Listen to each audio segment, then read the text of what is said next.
nós estamos comendo muito. Nós estamos ingerindo, na verdade, muita caloria, né? A gente precisa de tanta caloria assim. Essa história de eu preciso de massa muscular. E, de novo, aí a gente entra em um momento crítico. Sim, eu preciso de massa muscular para envelhecer bem. Não, eu não preciso de hipertrofia muscular para envelhecer bem. Existem, sim, pessoas que estão com o relógio biológico adiantado em relação à cronologia, e existem aqueles felizes que estão com o relógio biológico atrasado em relação à cronologia. Eu não ficaria assustada se nos próximos 5, 10, 15 anos a gente começasse a ter algum tipo de tratamento já clínico nesse sentido de reverter a idade. Tem grupos que prezam, sim, a suplementação, ela traz benefícios, e tem grupos que não, a gente não obrigatoriamente precisa suplementar. A gente consegue, por meio de uma alimentação adequada, equilibrada, tirar proveito.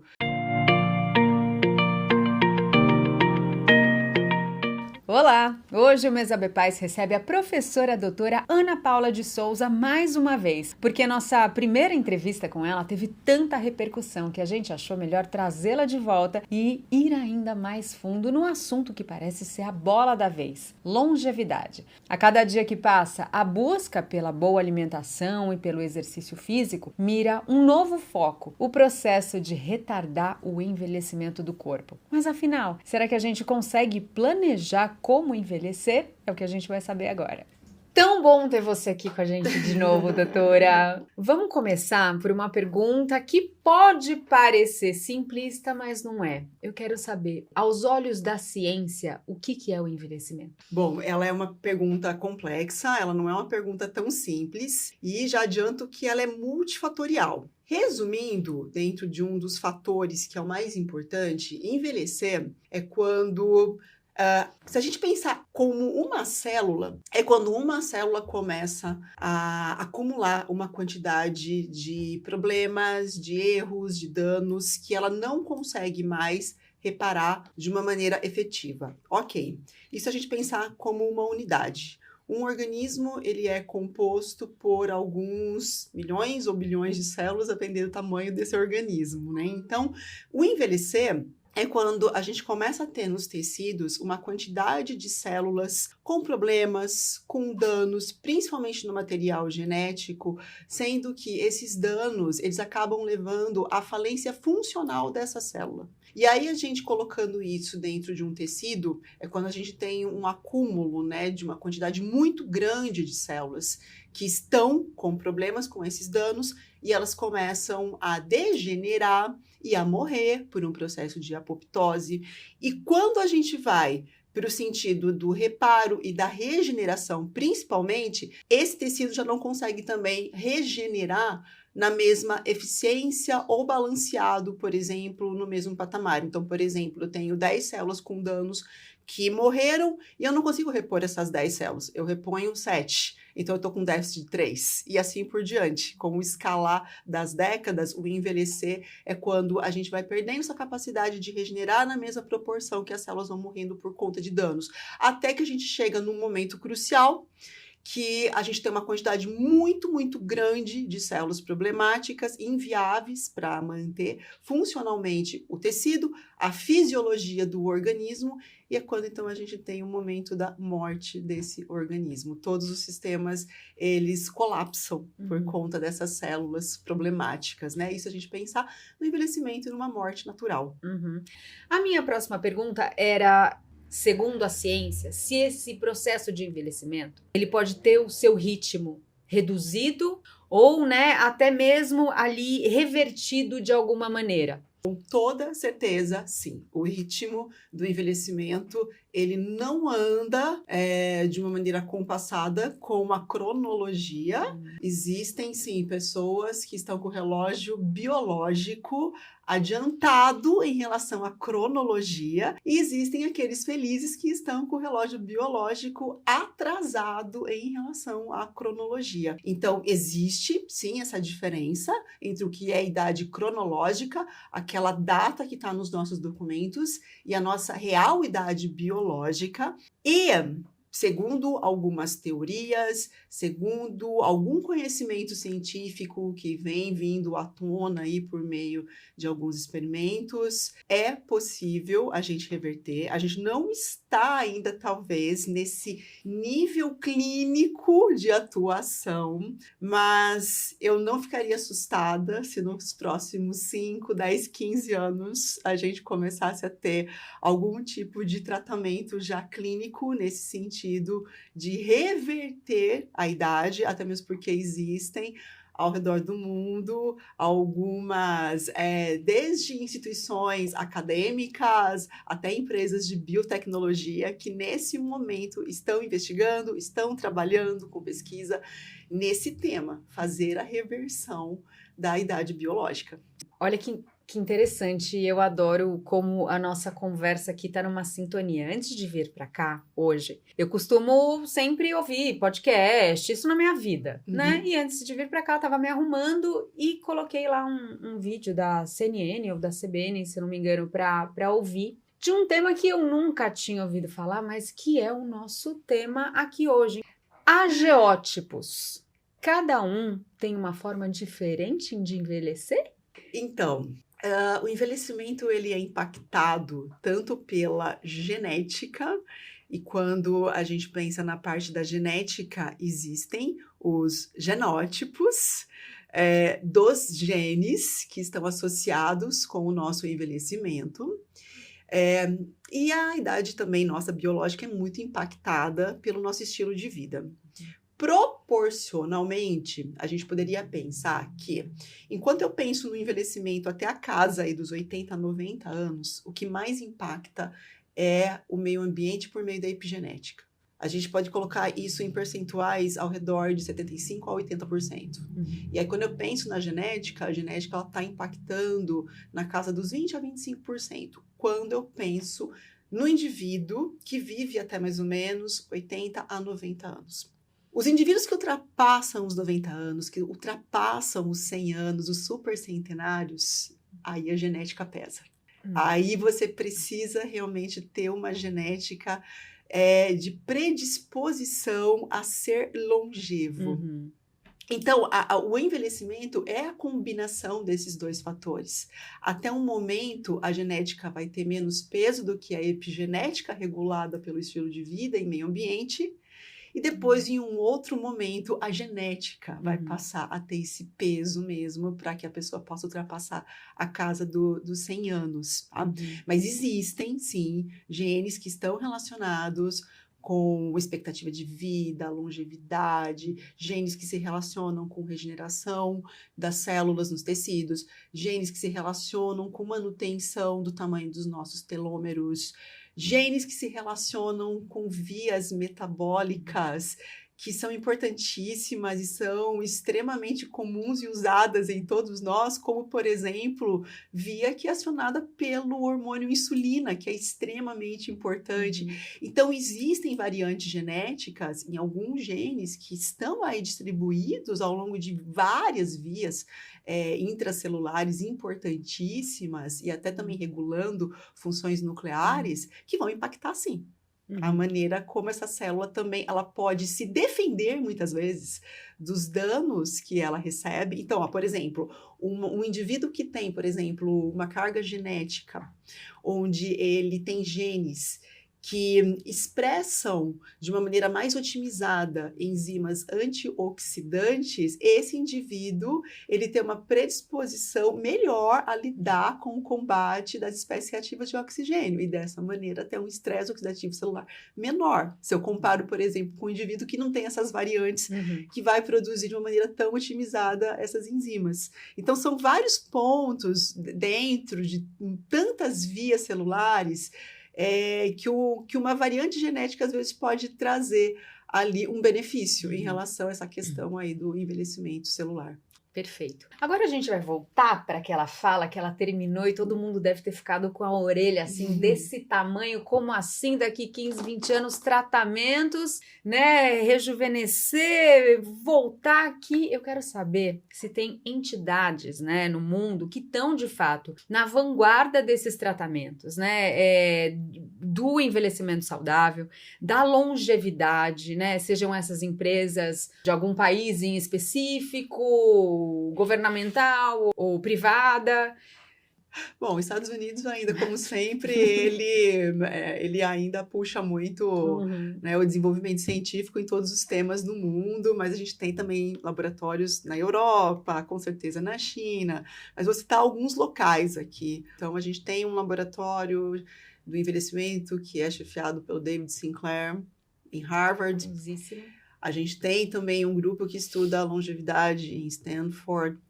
A gente tem um grupo estudando isso no Max Planck, que é na Alemanha, muito famoso também e muito poderoso. E a gente tem, nos Estados Unidos, o NIAID, que é o Instituto Nacional de Saúde, e dentro do NIAID a gente tem um setor que é o Instituto Nacional do Envelhecimento.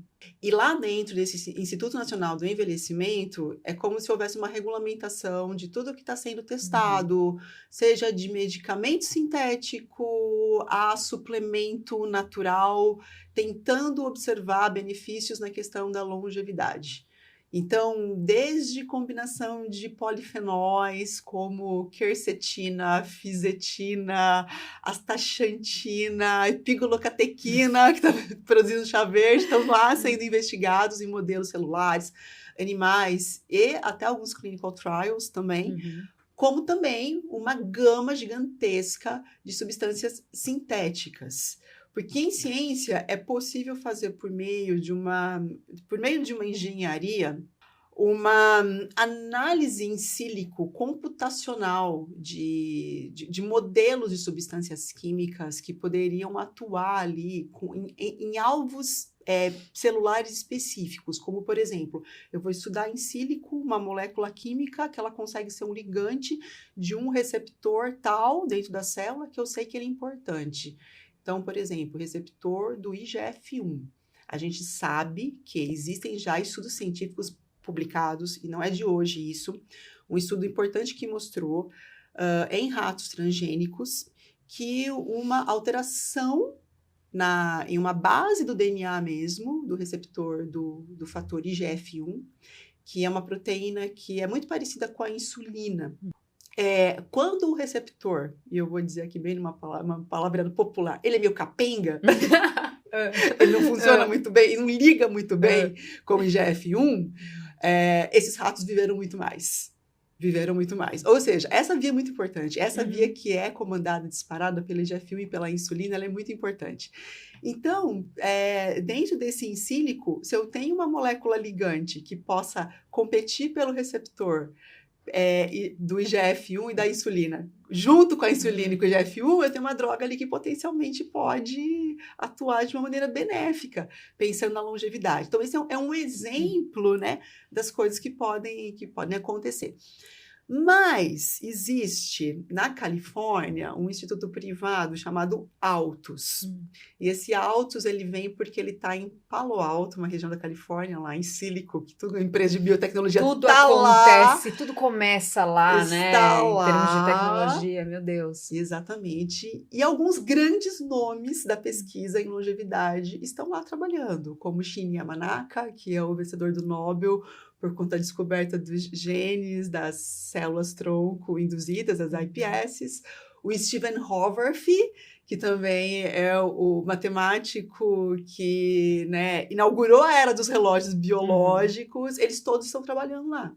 E nessas empresas, a coisa é um pouco mais avançada. Não apenas lá, existem outras startups e empresas de biotecnologia no mundo também trabalhando no mesmo tema. Reprogramação celular. Então, é reprogramação. O Shinya está lá trabalhando porque ele, por meio dos genes que levam a iPS, o que leva a iPS é uma reprogramação celular. E se sabe já que esses genes, por exemplo, que ele descobriu, que são os fatores de Yamanaka, são capazes de fazer uma reversão da célula totalmente diferenciada para um estado de célula-tronco embrionária completa. Só que existe um trajeto, né, nesse meio do caminho. Então, é como se eu pegasse essa célula diferenciada e eu fosse rejuvenescendo ela, literalmente, até ela chegar no estado zero, que é de uma célula-tronco embrionária. Então, entender essa reprogramação celular, ponto a ponto, passo a passo, passa, na verdade, pela fase de eu rejuvenescer essa célula.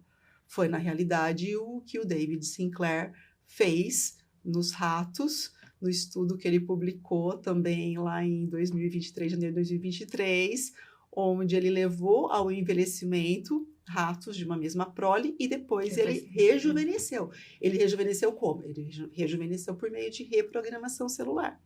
Só que reprogramar células não é algo nada simples, porque a gente também corre o risco de ir para o viés da transformação neoplásica.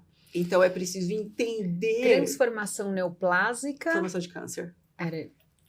Só para ter certeza. Transformação e você ter um câncer. Então, assim, são dois caminhos que correm muito em paralelo. E, então, existem riscos inerentes à saúde do indivíduo você tentar fazer uma reprogramação celular. Pode ir para o lado errado, né? Pode, com certeza, ir para o lado errado. Mas assim, o mundo está aprendendo a como fazer isso, né? Está aprendendo. Sei que existem laboratórios na Inglaterra que já conseguiram fazer reprogramação celular de uma maneira mais segura, sem usar os genes exatamente que o Shinya Yamanaka utilizou. Mas, assim, é meio que segredo ainda dentro dos laboratórios. Nem dizem que genes são esses. Não publicaram nada ainda. Só existem alguns boatos soltos que já descobriram. Então, assim, vamos esperar. Eu também, né, para ver as cenas. Você não quer contar pra gente? Não sei mesmo, Teodora. Eu não sei mesmo. Eu já ouvi, assim, isso é realmente spoiler de pessoas que estão trabalhando dentro de laboratórios privados, dizendo que, olha, daqui nos próximos anos a gente vai ter muita novidade, porque existem coisas que já foram descobertas, que estão ainda como um segredo, mas que são muito promissoras, especialmente nessa capacidade de você realmente tentar guiar um rejuvenescimento sem correr tanto risco em relação à transformação maligna. Vamos esperar as cenas dos próximos capítulos. Eu tenho uma pergunta também, ainda falando desses seus últimos parágrafos, né? Dessas descobertas, né? Que estão ocorrendo e já estão acontecendo. Esses estudos, eles mostram algum ponto divergente ou tem mais convergências do que divergências e existe um ponto central ali que as pessoas... Não, então vamos por aqui. Meio que... Eu acho que existem mais pontos que convergem do que divergem, mas existem pontos que divergem. Então, por exemplo, os pontos que convergem, e é praticamente unânime isso quando a gente pensa na questão longevidade. Dieta é um pilar extremamente importante, reduzir o consumo de proteína é um pilar super importante, reduzir o consumo de açúcar, de alimentos processados, ter uma alimentação com boas fontes de carboidratos, que tragam, inclusive, os micronutrientes que a gente precisa dentro dessa gama grande dos polifenóis, das cores, fibras. Tudo isso converge muito dentro dos estudos. O que diverge, que talvez seja o principal ponto que diverge. Precisamos suplementar? Então, aí a gente tem divergências. Aí a questão não é unânime. Então, tem grupos que prezam, sim, a suplementação, ela traz benefícios, e tem grupos que não, a gente não obrigatoriamente precisa suplementar. A gente consegue, por meio de uma alimentação adequada, equilibrada, tirar proveito. Confesso que tudo que eu leio, por exemplo, em alguns momentos, tem algumas coisas que talvez Eu tenho uma amiga que ela fala assim, eu não suplemento, eu complemento. E eu tenho bem esse ponto de vista também. Eu complemento alguma coisinha na minha alimentação. Então, assim, eu não vou tomar para sempre aquilo, mas de vez em quando eu faço uso de uma substância ou outra que possa vir dar uma complementada, como, por exemplo, um ômega 3. Astaxantina, vitamina D, que agora também foi mostrado num estudo super recente, né, que a gente aumentar ali o consumo diário para casa de umas 2.000 unidades por dia pode prevenir encurtamento de telômero. Então, assim, são algumas substâncias que, quando complementadas, suplementadas, não vão trazer malefícios e podem trazer um ganho de vantagem. Agora, tem outros que já são mais polêmicos, como, por exemplo, o NAD, que não é tão utilizado no Brasil, mas é bastante utilizado no exterior. Eu nunca ouvi falar. O NAD, ele é uma substância, ele é um cofator ali que ajuda algumas enzimas que estão dentro das mitocôndrias, das nossas fabriquinhas de energia, a fazer com que elas funcionem melhor. Então, como a deficiência funcional de mitocôndria é um dos pilares do envelhecimento, se eu der um complemento para ela que dê um boost funcional na mitocôndria, eu estou ajudando, né? Então, assim, nos Estados Unidos, por exemplo, o NAD é bem utilizado, bastante utilizado. Mas existe muita controvérsia sobre a utilização dele. Inclusive, existem estudos mostrando alguns malefícios na suplementação do NAD, né? Então, depende muito do grupo ali que está estudando aquilo, vai ter um ponto de vista que às vezes não é unânime com outros pontos, com o ponto de vista de outros pesquisadores. Nessa discussão, né, eu também tenho visto muita coisa sobre, e eu sempre fico pensando na questão socioeconômica das pessoas, né? Porque quando a gente fala em suplementação, a gente fala em gasto de dinheiro. Com certeza. Né? Não é todo mundo que tem. Não é todo mundo que tem o conhecimento de saber o que está faltando no seu organismo para você suplementar. Então, eu acho que assim, o quanto mais as pessoas conseguirem passar a mensagem de que com uma boa alimentação você consegue chegar pelo menos muito perto daquilo, eu acho que se torna mais acessível, sabe? E vou um pouco além, viu, Theo? Porque assim, ok, a gente vai fazer mensuração do que está faltando no organismo por meio de exame de sangue. Mas o sangue nem sempre é a amostra biológica ideal para revelar se você tem mesmo carência de um determinado tipo de nutriente, de micronutriente, né? Então, a gente já começa a ter um viés por aí.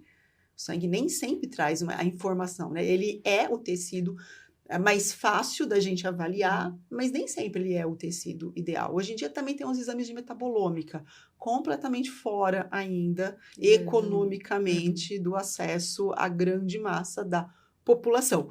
Que também tem vieses, A gente tem viés metodológico, inclusive nas análises, às vezes, de alguns desses tipos de exames. O pessoal da USP, de nutrição, tem umas falas que eu concordo 100%, eu acho maravilhosa a fala deles e eu gosto de repetir essa fala. Da mesma maneira que nós evoluímos, tudo que está na natureza evoluiu também. E aquilo que evoluiu dentro do reino vegetal, seja uma fruta, um legume, aquilo evoluiu trazendo uma combinação molecular que muito dificilmente a gente vai conseguir, por meio de uma manipulação industrial, copiar o que está ali. Um outro ponto, tem algo que reside dentro de nós e que a gente precisa dar cada vez mais importância, que são as nossas amadas bactérias, que residem não apenas no nosso intestino, mas povoam a superfície da pele, trato urinário, cavidade oral, mas especialmente as que habitam o nosso intestino. Quando a gente cuida bem delas, dando comida para elas, elas metabolizam as coisas para nós. E elas geram subprodutos que não existem. E esses subprodutos, muitas vezes, são eles os grandes benéficos para a nossa saúde. Né? Então, não adianta a gente suplementar, por exemplo, o resveratrol. Não é a mesma coisa eu fazer o consumo de uma fruta que seja rica em resveratrol e suplementar o resveratrol. Não é a mesma coisa. A bactéria que está no intestino, ela não vai processar da mesma maneira o que está empacotado no mirtilo e aquele resveratrol gratuito que está sendo ofertado ali. Na verdade, eu acho que a gente gasta dinheiro porque a maior parcela a gente excreta, na verdade, quando a gente suplementa esses polifenóis. A gente acaba não absorvendo a grande percentual disso. Doutora, deixa eu te perguntar. Para quem está chegando agora, na verdade, eu quero te fazer uma pergunta, mas antes eu preciso que você responda essa daqui. Idade cronológica e idade biológica, qual que é a diferença afinal? Tá. A idade cronológica é o nosso tempo de vida em termos de anos aqui, como eu tinha comentado, é a data que está lá no nosso RG, né? Então, é a idade cronológica. Eu, por exemplo, tenho 49 anos, daqui 6 meses vou completar 50 anos. Maravilhosa!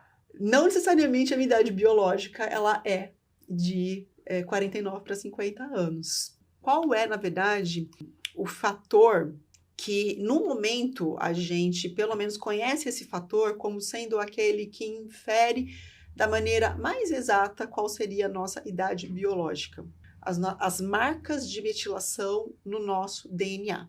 Quando a gente nasce, a gente tem o que a gente chama de padrão de metilação no DNA, no dia 0. Então, as bases Cs do nosso genoma, as citosinas, algumas têm lá um CH3, que é o grupo metil ligado a elas. Eles são passíveis de mudança. Então, isso vai mudando ao longo das décadas de vida. Quanto mais lento isso muda, mais devagar a gente está envelhecendo. Então, quanto mais próximo o perfil, depois de 20, 30, 40 anos, isso se mantém ali do original, percentualmente falando, menos envelhecido nós estaríamos. Então, por exemplo, pega 2 irmãos univitelíneos gêmeos. Os 2 geneticamente completamente iguais, só que um morou no Brasil e o outro, há 20 anos atrás, foi morar na Noruega. 2 ambientes diferentes. Tá.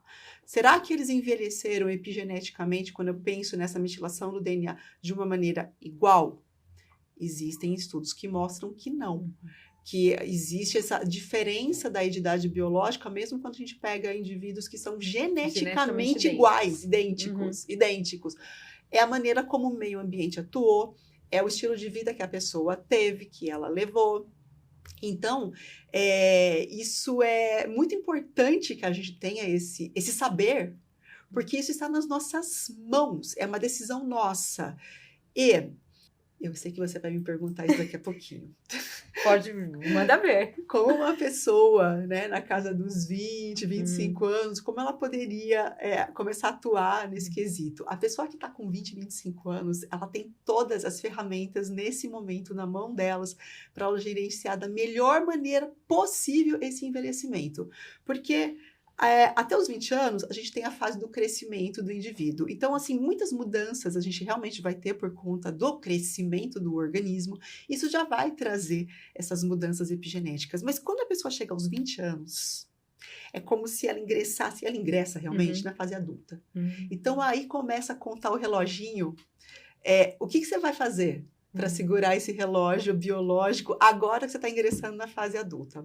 Então, o indivíduo que tem bons hábitos de alimentação, se exercita, não consome nenhuma substância que prejudique a sua saúde, como álcool, por exemplo, é uma pessoa regrada na questão do sono, é uma pessoa que se diverte, é uma pessoa que tem uma saúde mental, é uma pessoa que de domingo de manhã sai correr, vai no parque ver o sol.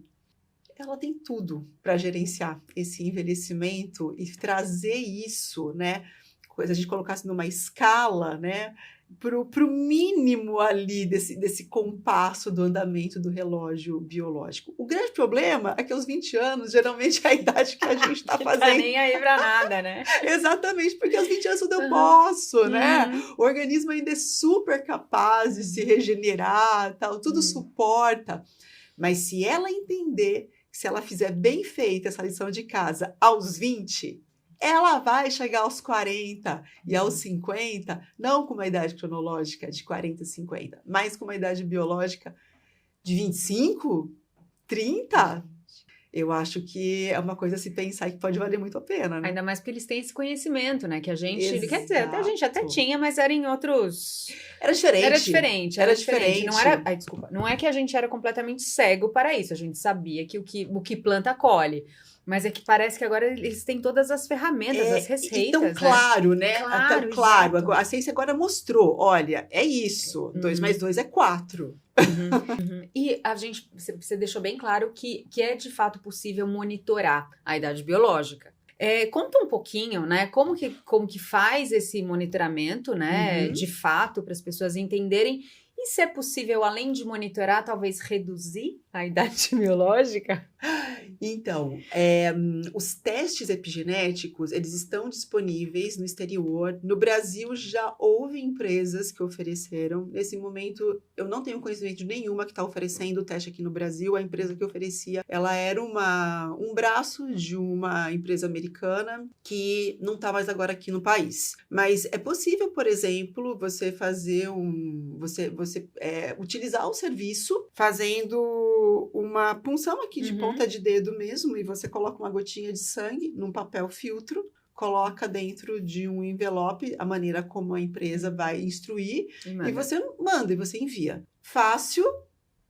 Essa logística não é difícil. O problema é o custo. Vai pagar em dólar. Então, assim, não é um exame acessível para a grande maioria. Mas eles existem. Então, é feito mesmo como se fosse um sequenciamento, um mini sequenciamento dessas citosinas no nosso DNA que podem estar metiladas. E quando elas são avaliadas por meio de bioinformática, a gente tem vários algoritmos que predizem idade biológica. Fora isso, a gente tem algo que pode ser feito de uma maneira mais simples. Existe um trabalho, que foi um trabalho publicado pelo grupo também do Stephen Haworth, onde eles mostraram que, junto com a análise epigenética, existe a análise de alguns marcadores que podem ser feitos por meio de uma análise de bioquímica do sangue, que dão uma ideia do nosso compasso, desse ritmo biológico. Que incrível. Que é o Phenoid. E o Phenoid, existem calculadoras disponíveis online pelo Google, várias. Se você colocar lá no Google, calculadora de idade biológica, Phenoid, Pheno com PH, você acha várias. Então, ele vai pedir ali dados referentes à quantidade de albumina no plasma, glicose, acho que hemoglobina glicada, colesterol, principalmente acho que HDL, proteína C reativa, alguns parâmetros que vêm no hemograma referente a hemácias e a leucócitos, e ele calcula a tua idade biológica. Ele dá, você tem, por exemplo, 49 anos, você tá tipo 10, 12 anos pelos teus exames, mais nova, por quê? Porque ele pega esses parâmetros e o algoritmo ele compara com médias do que são encontrados na população. Então, por exemplo, você está com 40 e poucos anos, mas os teus parâmetros clínicos eles estão casando com um grupo demográfico de pessoas que estão com 35, por exemplo. Entendeu? Gente, que incrível isso! Isso é muito interessante. E médico desconhece isso. Por quê? Porque idade biológica é algo que a gente deveria acompanhar anualmente. Então, anualmente eu faço os meus parâmetros de idade biológica, por exemplo, com o exame de sangue, para ter uma ideia se eu estou acelerando ou se eu estou andando numa linha reta, né? Que não está inclinando, ou que eventualmente está até declinando, né? O que seria bem legal, bem legal. Tá, realmente daí estaria desacelerando e quase que revertendo a idade, né?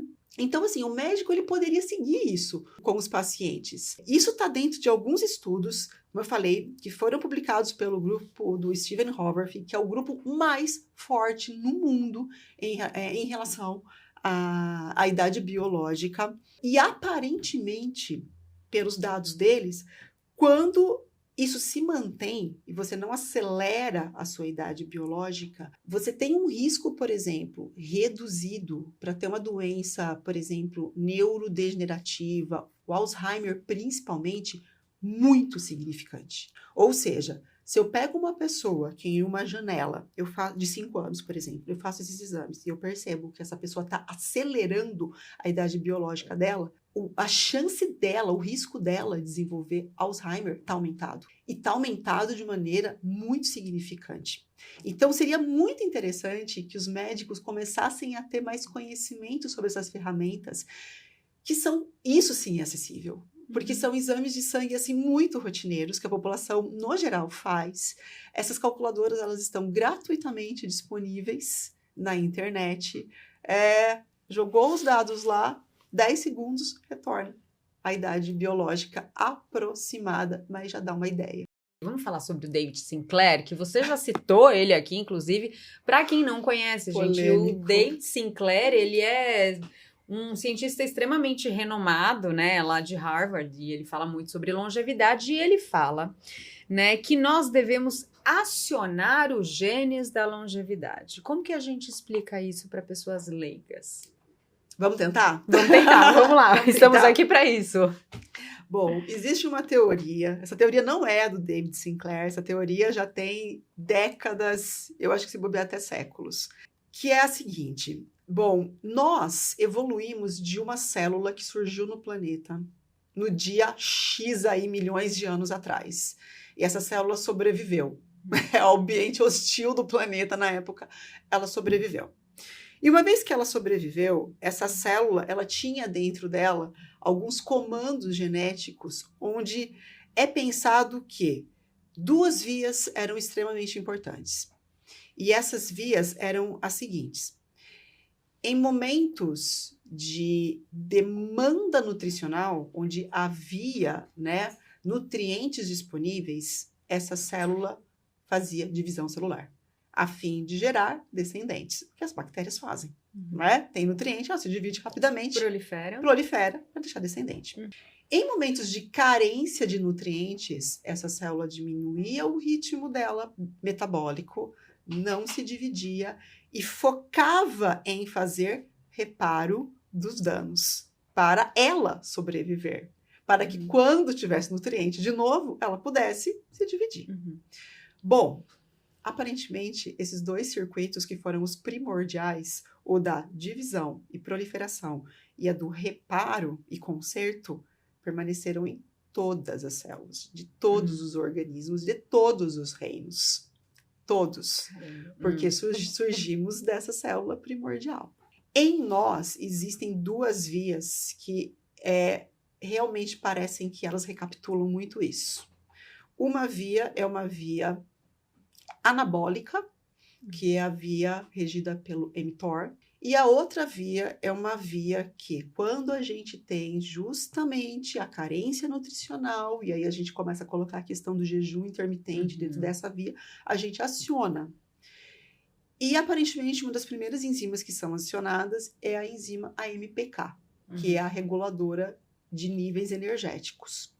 Então, quando tem muita demanda de nutriente, quando tem muito aminoácido disponível, quando tem carboidratos que disparam insulina, seja aminoácido vindo de proteína, seja carboidrato disparando insulina, isso converge para a gente ligar o mTOR. E o mTOR favorece síntese proteica, crescimento e proliferação, mitose celular das células que dividem. Então, ela é uma via anabólica, é uma via de anabolismo, né? Então, anabolizantes. Quando eu penso na palavra anabolizante, tudo que é anabolizante é crescimento. Tudo que é anabólico é eu fazer essa célula funcionar no seu máximo de potência. Só que o máximo de potência gera lesão. O máximo de potência provoca danos. E com os danos, se a célula não conseguir reparar, ela vai morrer.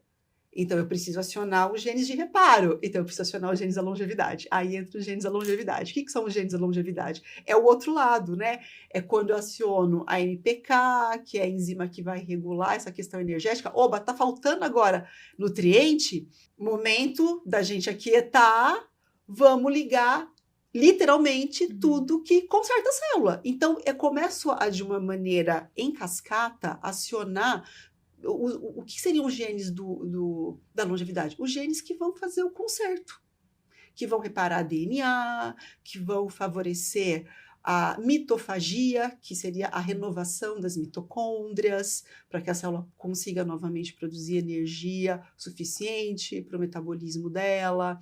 Então, quando o David fala sobre acionar os genes da longevidade, é nesse sentido.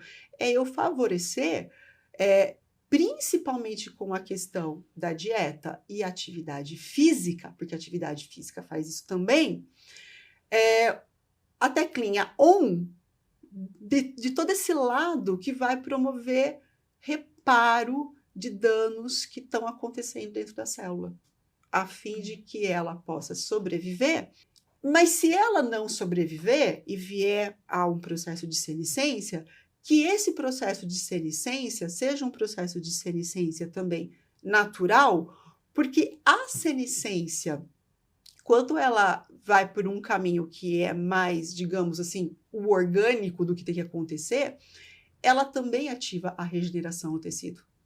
O tecido, assim, ok, eu estou perdendo uma célula, eu preciso repor. Então, eu tenho comandos que fazem com que as células tronco adultas que existem em todos os tecidos comecem a proliferar a fim de regenerar.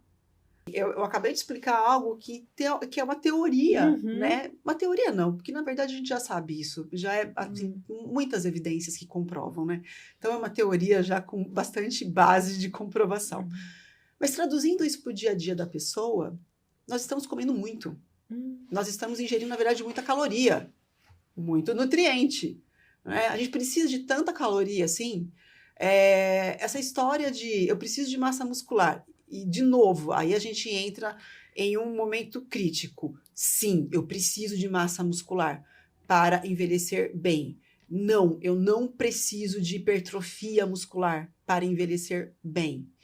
Então, essa questão da massa muscular, a gente precisa ter uma compreensão, uma cabeça bastante aberta. Hoje em dia, Theo, a gente já sabe que existem duas escolas. Uma que prega que a gente deve consumir em torno de 0,8 a 1 grama de proteína por quilo de peso, e outra que está aí demandando 1,6 a 2 e vai. Aparentemente, para a gente equilibrar essa matemática, antes dos 50 anos, mantenha 1 grama de proteína por quilo de peso. Quando você é jovem, com 20 anos, teu organismo está na fase ouro do metabolismo funcional. Você não precisa de muita proteína para ele fazer muita síntese proteica. Por que você está comendo tanta proteína? Por que você está acelerando o seu envelhecimento nesse momento onde você nem precisa para fazer? Então, assim, o jovem, na casa dos 20, 25, 30 anos, esse deveria mesmo comer 0,8, 1 grama de proteína. Isso não é comer pouco, isso é comer dentro do que é o necessário. Comer pouca proteína é comer menos que 0,5. Isso seria necessário. Passou dos 50 anos, síntese proteica vai começar a sofrer aí alguns vieses. Ela não funciona mais como funcionava aos 20 anos. Agora sim, aumenta um pouco. Aumenta para 1,2, 1,3. Depois dos 50, 60 anos, a ingestão de proteína para dar um boost nessa síntese de proteica, para melhorar isso. E outro ponto que a gente já sabe, não adianta você consumir, eu preciso consumir 100 gramas de proteína no dia. Tá, eu vou colocar 50 gramas no almoço, 50 gramas no jantar. Não é assim que funciona. Tem que dividir, né? Tem que dividir. Você tem que ter uma quantidade no café da manhã, uma quantidade no almoço, uma quantidade na janta, bem distribuída, a fim de que, ao longo do teu dia, na janela alimentar, você tenha aminoácidos circulando como tijolinhos para a célula poder fazer síntese proteica. À noite, vamos privilegiar o lado do reparo. Então, se eu paro de comer lá pelas 7 horas da noite e eu faço um jejum, que não é intermitente, é um jejum fisiológico de 12 horas, já estamos ajudando esse lado do reparo. Então, de uma maneira bastante simplista, nesse momento, o que parece? Para uma pessoa manter massa muscular e para ela também privilegiar longevidade. Ok, eu vou distribuir a proteína de uma maneira igual entre café da manhã, almoço e janta, em uma janela alimentar ali entre 7 da manhã, 7 da noite, e depois eu faço um jejum fisiológico de 12 horas. Assim, a gente está equilibrando genes de reparo, a gente está equilibrando síntese proteica, a gente está equilibrando, inclusive, a cronologia nossa do ciclo circadiano quando a gente pensa em síntese de hormônios. Coisas que os antepassados talvez já faziam de uma maneira intuitiva. Natural. E que sempre deu certo.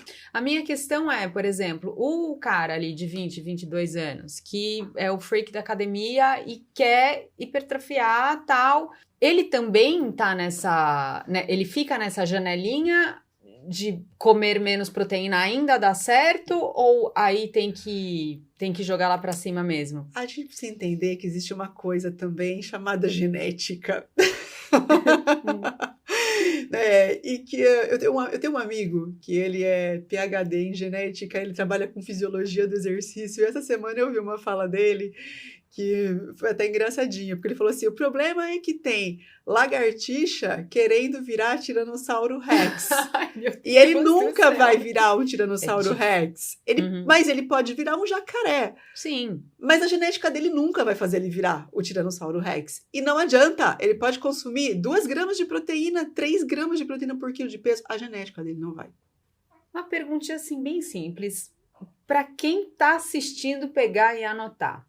Se envelhecer bem tivesse uma receita, fosse um bolo, quais seriam esses ingredientes? Eu vi essa pergunta no prévio, fiquei pensando bastante nela, né? Então, vamos fazer aqui, então, algo como se fosse realmente fazer um bolo. Primeira coisa, a gente pega a tigela, né? E essa tigela é o nosso corpo. E mente e corpo não estão dissociados. Então, eu tenho que pensar no corpo e eu tenho que pensar na mente. Eu tenho que pensar na saúde mental, eu tenho que, pensando na saúde mental, gerenciar meu estresse, eu tenho que ter, sim, uma preocupação com o meu sono, porque o sono ele é reparador, regenerador, né?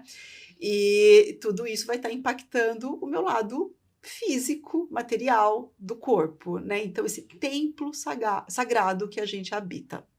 E o que a gente vai colocar nessa tigela, né? A gente vai pensar em colocar nessa tigela. A gente vai colocar nessa tigela boas fontes de nutrientes e não é pensar em fazer uma dieta só de proteína ou só de carbo, não é por aí, é equilibrar.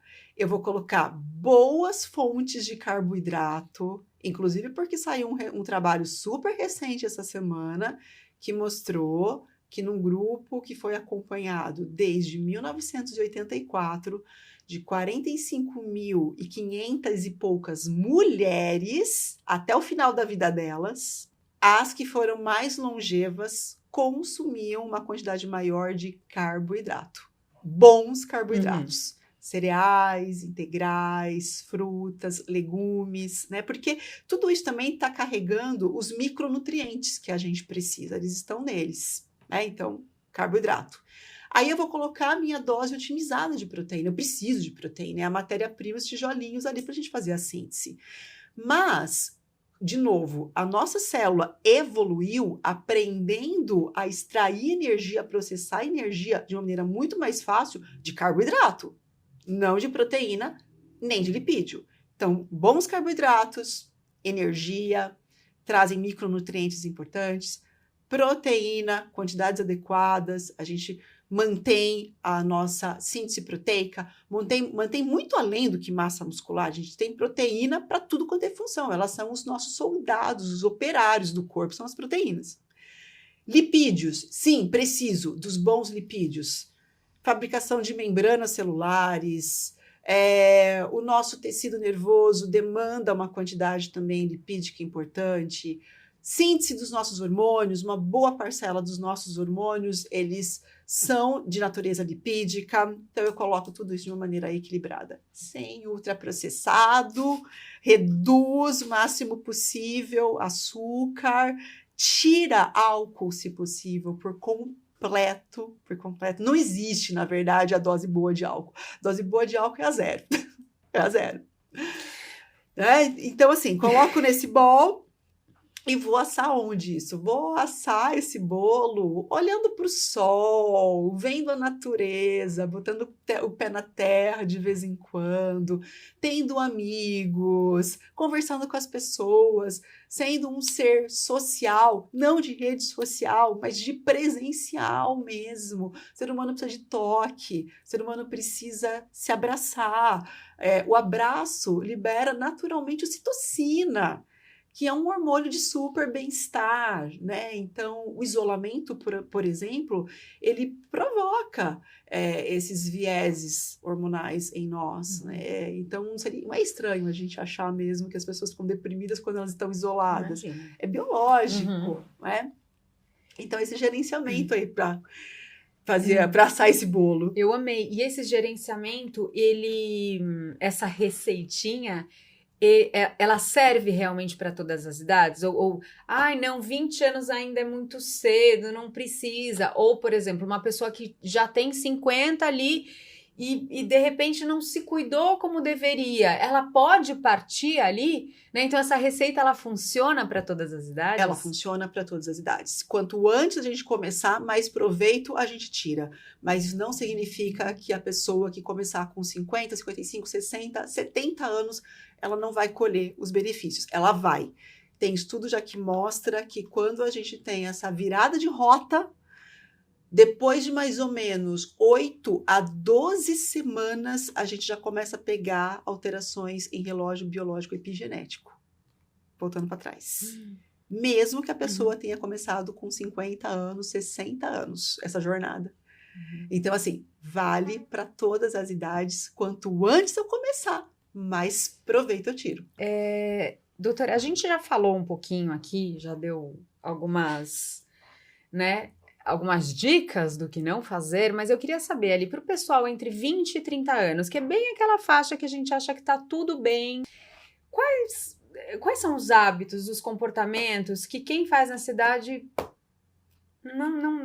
não vai colaborar ali para ter um envelhecimento bacana? Nessa faixa etária, geralmente estão estressados e não dormem, começa por aí, né? Geralmente fase de vida universitária, ou de demanda mesmo no início da carreira, aí, então não privilegia o sono. Eu acho que é preciso voltar às origens e começar a pensar na importância do sono. Baladas que vão perturbar o sono e geralmente estão associadas a um consumo maior de álcool. Como eu falei, o álcool, a dose ideal é a 0. Fumar, nem cigarro convencional, nem cigarro eletrônico. Pior ainda. Pior ainda, né? Pior ainda. Então, aquilo que aos 20 anos a gente acha que é super legal, e depois a gente paga muitas vezes uma conta muito cara, né? Muito cara, depois de uns 10, 15, 20 anos, né? Então, quanto antes isso for revisto e for internalizado como algo importante, é como se eu estivesse fazendo um investimento a longo prazo. Né, um investimento aqui para daqui 10, 15, 20 anos eu começar a colher os frutos dele.